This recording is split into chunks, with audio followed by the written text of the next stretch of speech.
حضرت سیدنا جابر بن عبداللہ رضی اللہ تعالیٰ عنہ سے روایت ہے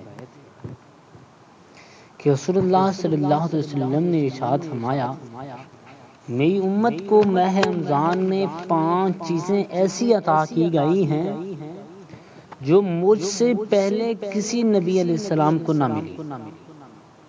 نمبر 1، جب رمضان مبارک کی پہلی رات ہوتی ہے تو اللہ عز و جل ان کی طرف نظر رحمت فرماتا ہے، اور جس کی طرف اللہ عز و جل نظر رحمت فرمائے اسے کبھی بھی عذاب نہ دے گا۔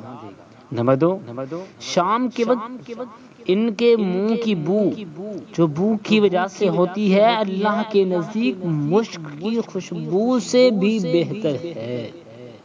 نمبر 3، فرشتے ہر رات اور دن ان کے لیے مغفرت کی دعائیں کرتے رہتے ہیں۔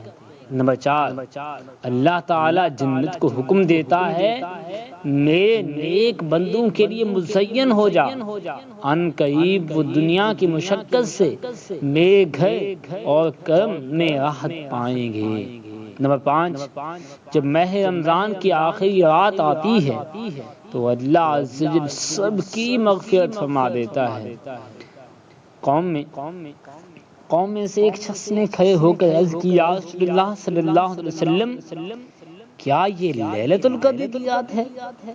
ارشاد فرمایا، نہیں، کیا تم نہیں دیکھتے کہ مزدور جب اپنے کاموں سے فارغ ہو جاتے ہیں تو انہیں اجرت دی جاتی ہے۔ صلو علی الحبیب صلی اللہ تعالی علی محمد صلی اللہ علیہ وسلم۔